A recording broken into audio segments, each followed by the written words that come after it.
के फाउंडर सुशील केडिया भी जुड़ गए हैं। उनसे बात कर लेते हैं मार्केट को लेकर। अ, Sushil, good afternoon, sorry good morning. Good morning. पहले बैंक निफ्टी से शुरुआत करते हैं आज, क्योंकि यहाँ पर थोड़े थकने के साइंस मिल रहे हैं। क्या ये अपॉर्चुनिटी दे रहा है ऐड करने के लिए, या फिर आपका जो व्यू रहा है कि शायद थोड़ी करेक्शन के लिए तैयार है बैंक निफ्टी? क्या व्यू होगा? देखिए, जिसका व्यू बिल्कुल राइट आया बाकी सबकी बजाय कि ये डबल टॉप बना देगा, न्यू हाई पे जाएगा, जो कि आप हो। और अगर आपको अब यहाँ थकावट लग रही है तो मुझे तो और साहस मिल रहा है कि मैं ये जो बैंक निफ्टी पे राउंडिंग टॉप पैटर्न बन रहा है, आप देखो, अगर मेरी स्क्रीन पे चार्ट शेयर हो पा रही है, ये वीकली चार्ट है। यहाँ पे जो राउंडिंग टॉप बन रहा है ये एकदम बिल्कुल क्लासिकल चार्ट पैटर्न है। और इसको आप डेली व्यू पे देखोगे तो आपको और भी ज्यादा दिखेगा। यहाँ से देखिए, ये बैंक निफ्टी ने 4 मई के बाद से अभी तक बस इस तरह का एक छोटा हल्का राउंडिंग टॉप बनाया। मन में तेजी है, स्क्रीन पे तेजी नहीं है बैंक निफ्टी में। और ये पैटर्न बड़ा घातक साबित हुआ था 2020 में। अगर मैं आपको इतिहास में यहाँ पीछे ले चलूं, 2020 की भी जनवरी में अनुज, आपकी मेरी थोड़ी मीठी तकरार रहती थी कि भैया इतनी मंदी क्यों लग रही है तुम्हें बैंक निफ्टी में। तो मंदी आएगी नहीं आएगी, मैं पैटर्न्स का गुलाम हूँ। और पिछली बार ये राउंडिंग टॉप में इस तरह की जो बेतहाशा मंदी आ गई, इसका मतलब ये नहीं कि मैं वापस सेम चीज को रेकर करूंगा। इतनी बड़ी खबर भी आ गई थी कोरोना की। खैर, वो तो मार्च में तो बॉटम ही हो गया, पर लॉकडाउन आने के पहले घटता चला गया। तो ये राउंडिंग टॉप एक बहुत ही भीषण डिस्ट्रीब्यूशन पैटर्न है। अब अगर हम आज वर्तमान में लौट आते हैं, जिस तरह से एक एक करके सारे लार्ज कैप बैंक्स में जो डिस्ट्रीब्यूशन बन गया, तो अब मेरे को छोटे मोटे करेक्शन की उम्मीद नहीं है। मैं अब अग्रेसिवली बैंक निफ्टी और उसके की कंस्टिट्यूएंट्स में शॉर्ट्स बनाने में लग जाऊंगा।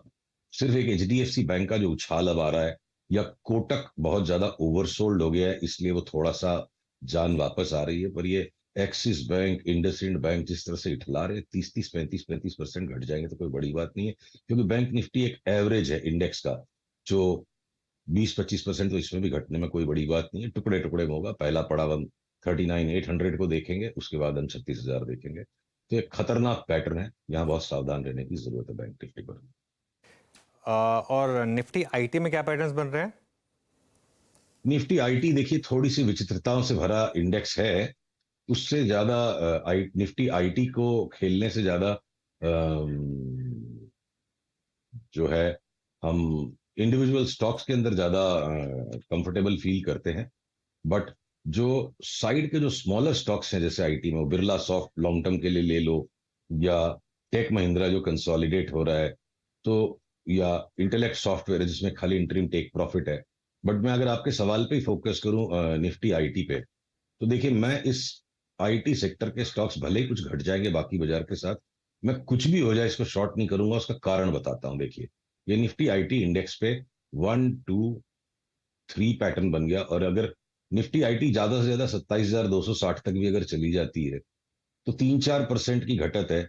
वहां निफ्टी हो सकता है 15% घट जाए, तो आपके पोर्टफोलियो में कहीं तो आप पैसा रखोगे। निफ्टी आईटी इंडेक्स ने अपना लॉन्ग टर्म बॉटम पहले ही बना लिया है।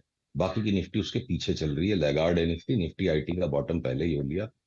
तो हम आईटी के स्टॉक्स को एज ए हेज बार बार लेने की कोशिश करेंगे, अगर शॉर्ट सेलिंग का दौर बाजार में लौट भी आया तो। सुशील जी, एक इंडेक्स जिसने कल इस दौर का हाईएस्ट क्लस्टर छुआ, CY23 का, निफ्टी फार्मा। फार्मा में एक कॉल आपकी रही थी बायोकॉन, जिसमें अच्छा मूव भी आया। फार्मा में कोई और कैंडिडेट जिसको आप चेस कर रहे हो लॉन्ग साइड पे, और फार्मा पे आपका व्यू? देखिए, एकदम शॉर्ट टर्म के लिए जैसे हमारी पिछली बार भी बात हुई थी कि कोपरान 5 बैगर स्टॉक है। और यहां से हमारा बाई आया था, यहां से री इम्फेसाइज किया बाई को। और अभी भी अगर जिन्हें एकदम शॉर्ट टर्म ट्रेडिंग करनी है, तो 187 का जो इसने अभी हमारी बातचीत होते होते जो ब्रेकआउट दे दिया है, ये एक बार मेरे को 215-20 तक इमीडिएट टर्म में जाता लगता है।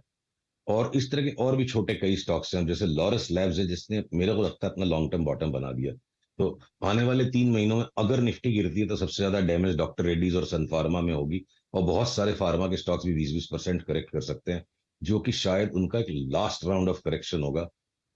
हमने काफी लंबी एक रिपोर्ट बनाई थी अपने सब्सक्राइबर्स के लिए कि इस आने वाले मार्केट, ब्रॉड मार्केट करेक्शन के बाद जो सुपरस्टार सेक्टर होगा 2025-26 तक, जहां 5 बैगर्स की झड़ी लग जाएगी, वो फार्मा ही है।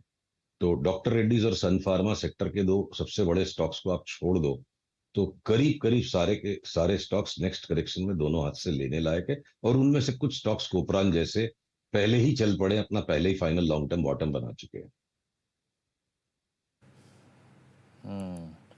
अच्छा सुशील जी, लास्ट टाइम जब आप ऑटो पे कमेंट कर रहे थे, आप ऑटो पे नेगेटिव काफी व्यू था आपको, सिर्फ एक टाटा मोटर्स को छोड़ के। टाटा मोटर्स इस दौर की हाईएस्ट ट्रिप है 573 पर। अभी इस वक्त आपका व्यू ऑटो पे क्या है, और कोई और मतलब इंडिविजुअली स्टॉक शॉर्ट जो कर रहे हो आप ऑटो में?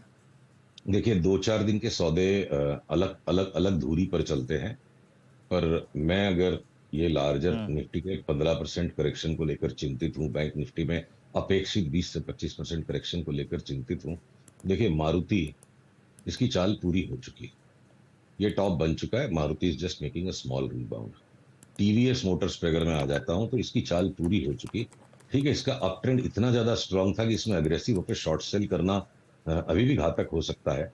और इस ब्रेकडाउन को आने दीजिए, आज के भी लो के नीचे अगर चला जाता है तो टीवीएस मोटर्स, आप सामने चार्ट देख रहे हो, ये भी शॉर्ट बन सकता है, नहीं तो एक बार टेम्पररी रिबाउंड ये दे देगा। तो अब आपके चाहे वो ऑटो एंसिलरीज में कुछ कुछ अभी भी जगह बची हुई है, तो वो टायर्स के स्टॉक्स को अभी भी हम नहीं बेच रहे हैं। पर बाकी ये पूरा का पूरा सेक्टर देखिए, समवेयर इंटरेस्ट रेट रिलेटेड कोई क्राइसिस बनता मुझे लग रहा है इंटरेस्ट रेट्स की भी चार्ट्स को देख के, कि मार्केट अपने आप को बहुत ज्यादा अग्रेसिवली ऑप्टिमिस्टिकली पोजीशन कर चुका है कि फेड को झुकना पड़ेगा, और चार्ट्स बता रहे हैं वैसा नहीं होगा। तो अनएक्सपेक्टेड कोई इंटरेस्ट रेट हवॉक आता है तो बैंक्स और उसके साथ ऑटोस, साथ में रियल्टी, इन 3 सेक्टर्स में सबसे ज्यादा डैमेज होगी, बाकी सारे सेक्टर्स में कम डैमेज होगी। तो ऑटोस की सबकी चार्ट करीब करीब पूरी है। तो अब मैं अगले 2-3 दिन के लिए टीवीएस मोटर में तेजी खेलने के चक्कर में नहीं पड़ूंगा। जिस दिन ये लाल लाइन टूटेगी मैं उस दिन उसको बेच दूंगा। ओके, चलिए ठीक है। अच्छा, कोई स्टॉक स्पेसिफिक, कोपरान की बात हुई, उसके अलावा कोई और आपकी इस समय की बड़ी कॉल? देखिए अनुज, एक विचित्रता इस बाजार में ऐसी हो रही है, मैं एक उदाहरण के तौर पे आपको बताऊं।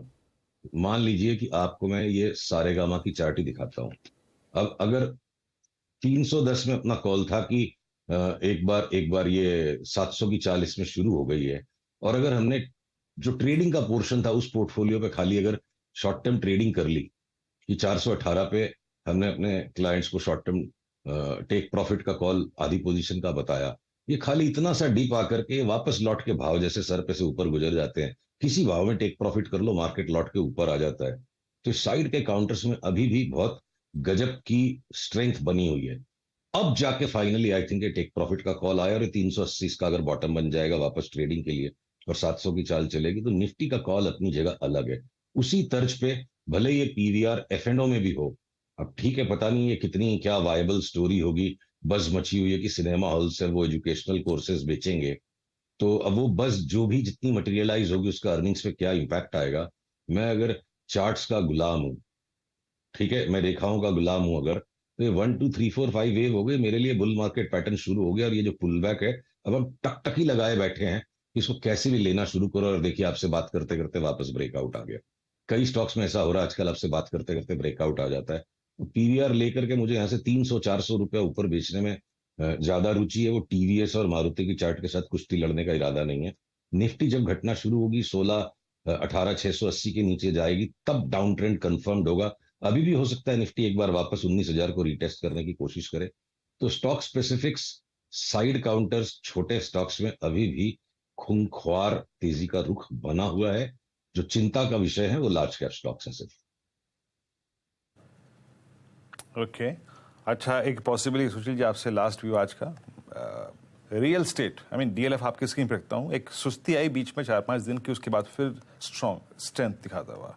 गोदरेज प्रॉपर्टीज आया, थोड़ा सा अगर आप देखिए रेस्ट लिया 4-5 दिन का, फिर स्ट्रेंथ दिखाता हुआ। रियल स्टेट में आपका व्यू क्या है इस वक्त? कोई स्टॉक जिसको चेज कर रहे हैं आप, या फिर कौन सा व्यू? 2-3 तरह के स्टॉक्स हैं रियल एस्टेट में। अब जैसे बॉम्बे डाइंग एक रियल एस्टेट प्ले ही है। 50 में हमने इसका व्यू उठाया कि 250 चला जाएगा। 50 वाला आज 100 के ऊपर चला गया। अब यहां हो सकता है टेक प्रॉफिट करके, एक बार 80 में हमने टेक प्रॉफिट किया, फिर दोबारा हमने इसको 70 में लिया, अब 105-10 आ गया, वापस 80 हो जाए, अगला मोड 140, फिर उसके बाद ये शने शने 6-8 महीने के लिए वो तो स्ट्रॉन्ग अप ट्रेंड में। पर आपके गॉडरेज प्रॉपर्टीज भी एक सीरियस पुल बैक के लिए रेडी। पर जिस स्टॉक को मैं किसी भी हालत में ट्रेडिंग नहीं करूंगा, लेके अलमारी में बंद करके भूल जाऊंगा मेरे पास है, वो है इंडिया बुल्स रियल एस्टेट। तो सेक्टर में 5-7 तरह की वेराइटीज के स्टॉक्स हैं, और चूंकि आपने डीएलएफ का नाम लिया, तो डीएलएफ तो देखिए बिल्कुल थक चुका है, अपना टॉप बना करके डाउन ट्रेंड को स्टार्ट कर चुका है, और 6-7 दिन की इस डाउन मूव के बाद एक रीबाउंड आ रहा है। देखते हैं इस रीबाउंड में कहां तक सस्टेन करेगा। नहीं सस्टेन करेगा तो maybe DLF is just stock to be sold on every rally. अगले सेल सिग्नल का हम वेट करेंगे, हम डीएलएफ जैसे स्टॉक्स को नहीं लेंगे। लॉन्ग टर्म डिलीवरी के लिए India bulls realty, short term 3 से 6 महीने की ट्रेडिंग ओरिएंटेड मस्ती करने के लिए बॉम्बे डाइंग, और गॉडरेज प्रॉपर्टीज भी करीब करीब वो बॉम्बे डाइंग की कैटेगरी का स्टॉक है।